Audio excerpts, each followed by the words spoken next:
नमस्कार श्रोते हो, मी संगीता वेताळ. आपण ऐकत आहात प्रसिद्ध लेखक सुनील पवार लिखित राजस भाग्य या कथेचा भाग 4, मानस बहिणीचा प्रवेश. शाळा पुन्हा सुरू झाली. राजसचा आज पहिला दिवस, म्हणजे 3ऱ्या वर्षातील 8वीचा पहिला दिवस. जो सलग 2 वर्ष नापास झाला होता, त्याचा हा नवीन प्रवास होता. यावेळी मागच्या वेळेचे वर्ग शिक्षक नव्हते, तर एक नवीन शिक्षिका आल्या होत्या. आल्या आल्या त्यांनी सर्वांची ओळख परेड घ्यायला सुरुवात केली. एक एक विद्यार्थी करत त्या राजसजवळ येऊन ठेपल्या. त्या समोर येताच राजस उभा राहिला. बाईंनी त्याचे नाव विचारले. राजसने नाव सांगताच त्या उद्गारल्या, म्हणजे तू तोच ना, मागच्या वर्षी नापास झालेला?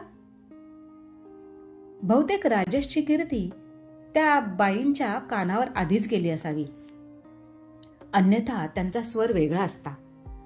बाईंच्या प्रश्नावर राजसने केवळ मान हलवून हो म्हटलं आणि तो खाली मान घालून उभा राहिला. त्याची झुकलेली मान पाहून बाई पुन्हा म्हणाल्या, अरे मग वर बघून सांग ना, त्यात लाजण्यासारखं काय आहे? अपयश आलं म्हणून शिकायचं नाही का? अपयश एकदा येईल, दोनदा येईल, पण प्रत्येक वेळी तू नापास होशील असे तर नाही ना. जगात कोणी नापास होत नाही का? म्हणून कोणी हिंमत हरतं का? नाही ना. मग तू सुद्धा तशीच जिद्द दाखव. यावेळी नक्की पास होशील. हवं तर लाव पैज. बाईंच्या या बदलत्या पवित्र्याने शाळेत प्रथमच राजसच्या चेहऱ्यावर स्मितरेषा उमटली. राजसला बसायला सांगून आणि इतर विद्यार्थ्यांची ओळख करून घेऊन त्यांनी शिकवायला सुरुवात केली. का कोण जाणे, राजसला त्या शिक्षिकेची शिकवण आवडू लागली होती आणि शिक्षिकेचे सुद्धा राजसवर बारीक लक्ष होते. राजस आता नियमित शाळेत जाऊ लागला होता. अभ्यासात रुची दाखवत होता, पण तरीही अजून मुलांमध्ये फारसा मिसळत नव्हता. पहिल्या 3 महिन्यातील त्याची प्रगती समाधानकारक होती. बाईंनी त्याची हुशारी ओळखली आणि त्याच्या पंखांना बळ दिलं. राजस आता मुक्त भरारी घेऊ लागला होता. राजसला बाईंबद्दल आदर वाटण्यास आणखी एक गोष्ट कारणीभूत ठरली, ती म्हणजे बाईंनी स्वतःचा डबा त्याला खाऊ घातला होता. एके दिवशी राजसला शाळेत 2-3 तास अधिक थांबावे लागणार होते. एका संस्थेनं काही परीक्षांचे आयोजन केले होते आणि त्यासाठी निवडक विद्यार्थ्यांना थांबवण्यात आले होते. घरी जायला उशीर होणार म्हणून बहुतेक मुलांनी डबे आणले होते. पण राजसचे काय? सावत्राईशी पटत नसल्याने त्यांनी घरी काहीच सांगितलं नव्हतं. इतर मुले जेवत असताना राजस वर्गाबाहेर पडला. इतक्यात वर्ग शिक्षिका काही सूचना देण्यासाठी तिथे आल्या. त्यांनी विचारलं, राजस कुठे चाललास? काही नाही टीचर, जरा पाणी पिऊन येतो. राजसनं नजर चोरत उत्तर दिलं. बाईंनी परिस्थिती ताडली आणि त्याला माघारी बोलावून स्वतःच्या डब्यातील जेवण बळजबरीने खाऊ घातले. त्या दिवसापासून राजस बाईंचा अनन्य भक्त झाला. अलीकडे राजसचे नाक्यावर उभे राहणे कमी झाले होते. चाळीच्या टोकावर आराम खुर्ची टाकून तो बसू लागला. कधी मुलांबरोबर खेळू लागला, तर कधी दुपारची डुलकी घेऊ लागला.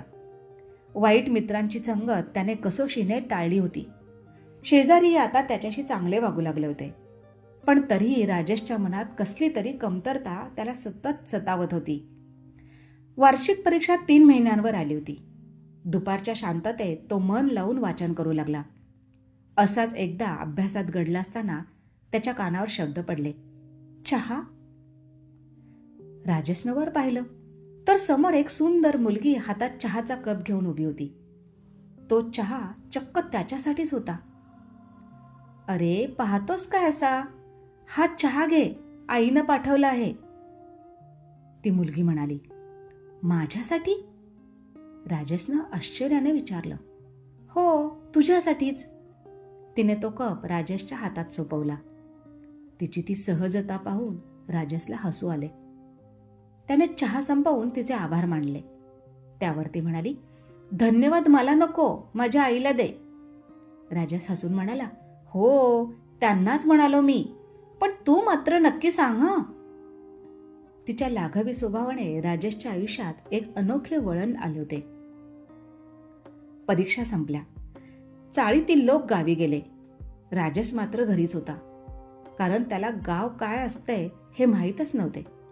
वडिलांनी त्याला कधी नेलेच नव्हते. ती चहा देणारी मुलगीही कुटुंबासोबत गावी गेली होती. चाळ सुनी झाली होती. वेळ घालवण्यासाठी राजेश नाईलाजाने जुन्या मित्रांकडे गेला. त्याला पाहताच एक मित्र चिडवत म्हणाला, आता काय बुवा, मजा आहे. चाळीतून बाहेर पडावेसे वाटत नाही.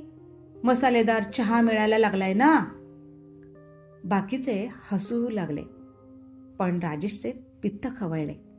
तो कडक आवाजात म्हणाला, आज ऐकलंय, पण पुन्हा जर माझ्या कुटुंबाबद्दल ब्र काढलात तर याद राखा, गाठ माझ्याशी आहे. मित्र वरमला आणि म्हणाला, अरे आम्ही तुझ्या कुटुंबाबद्दल कुठे काय बोललो, आम्ही तर त्या मुलीबद्दल. राजेशने त्याला मध्येच तोडले. बस, ज्या दिवशी तिने चहाचा पहिला कप दिला त्याच दिवशी माझ्या मनाने तिला बहीण मानले आहे. तिच्या आईमध्ये मला माझी आई दिसते. यापुढे अशी मस्करी खपवून घेणार नाही. राजेशचे हे बोलणे तर्कशुद्ध होते. आजवर त्याने कटू अनुभवच जास्त घेतले होते, त्यामुळे चांगल्या अनुभवांना तो जपू पाहत होता. राजेशमधला माणूस आता जागा झाला होता. सौंदर्य नजरेत असते, मात्र दृष्टिकोन हवा.